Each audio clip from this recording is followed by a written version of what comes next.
Welcome to the Recovery Playbook, brought to you by the Menninger Clinic, a national leader in mental health and addictions treatment. I'm Dr. Daryl Shorter. And I'm Ryan Leaf, and we're here to discuss many of the hot topics that are going on in addictions treatment.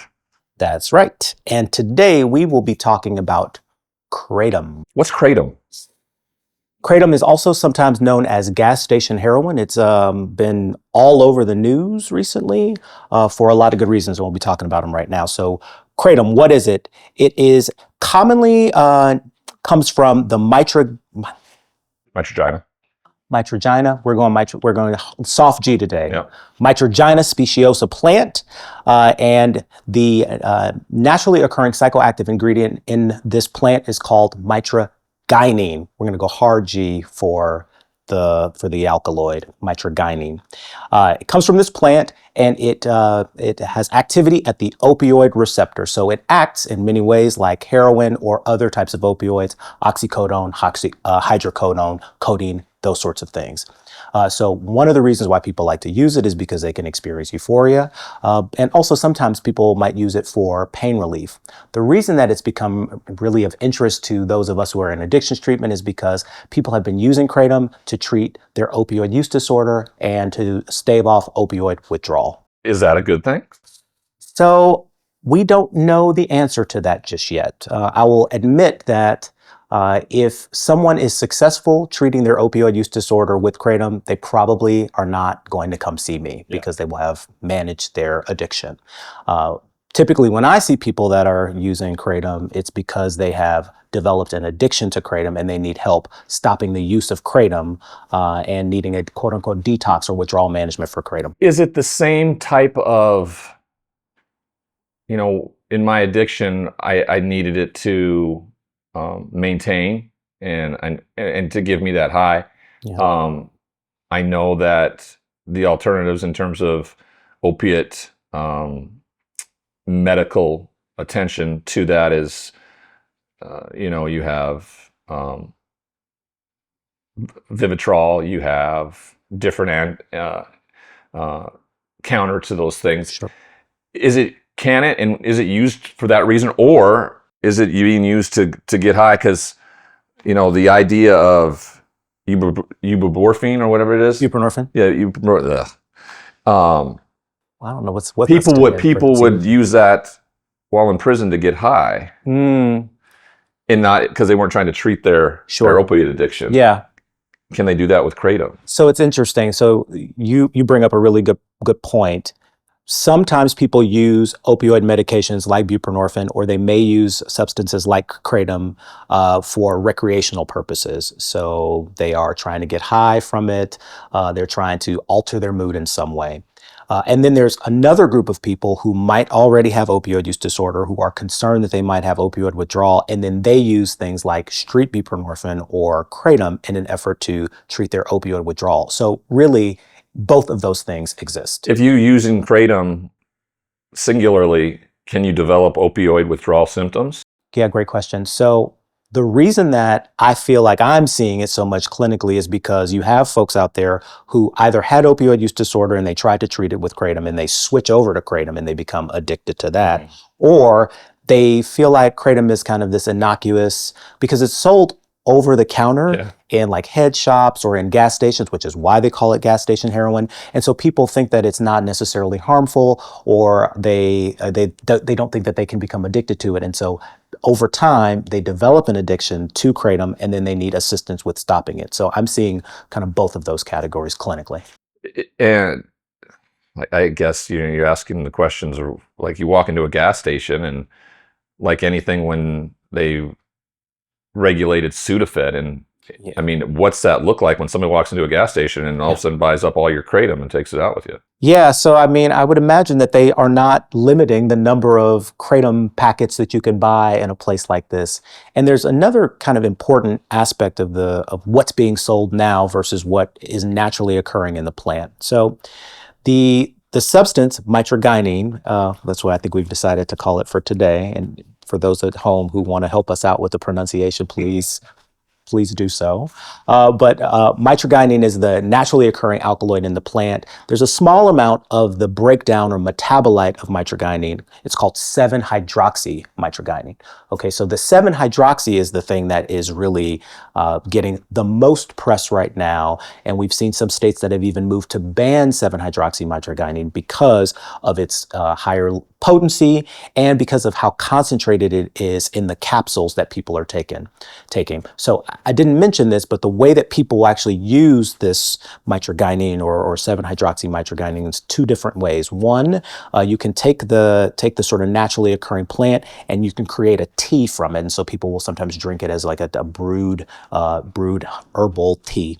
And then there are the capsules that are being sold in head shops and in gas stations really across the country now. And you just take that orally and it's the same. And people take it orally. Now, the amount or the concentration of 7-hydroxymitragynine that's in these capsules is, one, quite high in comparison to what people might experience when they're taking it naturally. So when you go from the natural to the semi-synthetic, you're getting a higher concentration of the substance. That's sort of the first thing. And the substance, the synthetic, is being injected into this thing. So it's been pharmaceutically.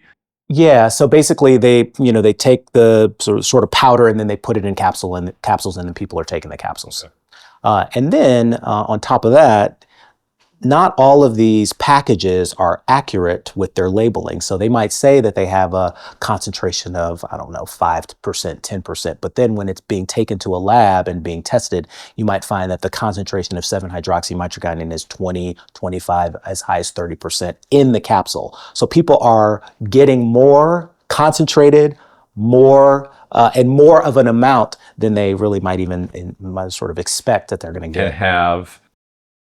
In your medical profession, have you found more people, what happens when, because that seems like a very good possibility of an overdose, more into your body and ingesting more into your body than what you think you're supposed to be taking? Absolutely. So there is a greater overdose risk for some people, especially if they are opioid naive. So when you've got adolescents and young adults who've never taken an opioid of any kind, and they sort of like, I think that this has a certain amount of 7-hydroxy in it, and they're not necessarily experienced substance users, and so they might take more of those capsules in an effort to like get high, but not understanding that like there is a risk there. So they might experience not only euphoria, they might experience respiratory depression, and certainly the other symptoms of opioid overdose that you might have. What is the regulatory overseers? What is their attempt here? Is it to remove the synthetic?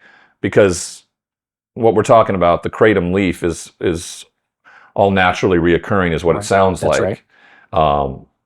The process, it sounds like, is what they're looking to regulate. Yeah, so when it comes to regulation, there is a distinction between the naturally occurring in the plant versus the semi-synthetic. And the concern is really right now being focused primarily on the semi-synthetic. There may be some pharmaceutical use for the parent compound, the mitragynine. Maybe it does have the possibility of treating opioid withdrawal, and we certainly could use other medications that are effective in that way. And so my impression is that from a regulatory standpoint, they don't want to ban everything, because really what we need to do is study the parent compound to see, can it be helpful for pain relief or pain control? Can it be helpful for opioid withdrawal? Does it really actually measure up to the hype that we're hearing about on the streets? That's fascinating. I've noticed it in gas stations now that you and I have had conversations about it, and thinking like, I suppose I've bought Advil at a gas station before, and it's, but the way it's represented, it seemingly feels like it's some contraband that's hanging around these places. Well, so you have to think about the way that these pills are marketed. Also, I mean, you've got colorful, bright, innocuous. So how they marketed to kids in the 60s and stuff around cigarettes and That's things exactly like that. right. Yeah. So, I mean, I think one of the things that we want to do, of course, is raise some awareness around what kratom is, how it works for people, the the dangers or the risks that are associated with it. It's not necessarily this innocuous thing that you kind of take once or twice and then that's sort of it. I mean, certainly the challenges around how it's labeled is a big concern for me because people don't even necessarily get what is being advertised to them. I mean, if I was a marketing agent for it, I'd first develop a different name, I think.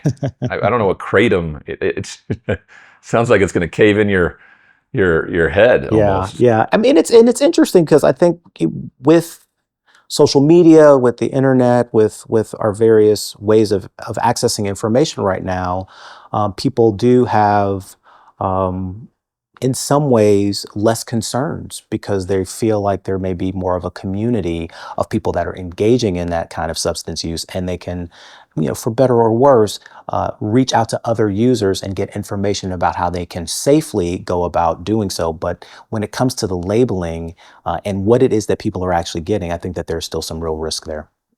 Is there a gentle dissipation of stigma around these types of things? Yeah, I mean, I think when you start seeing substances sold behind gas station counters and it is more readily available to you in that way, it does make it seem in some ways like it is not that big of a deal.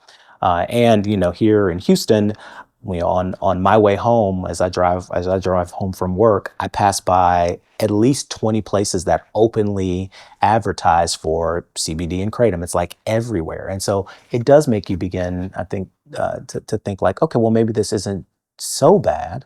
And we know from cigarettes and tobacco and from alcohol that advertising actually does have an impact on people. Right. I mean, one of the reasons why back in the 80s and 90s they began to strike the amount of tobacco advertising that took place is because kids were looking at this stuff and they were like, oh, well, that looks cool.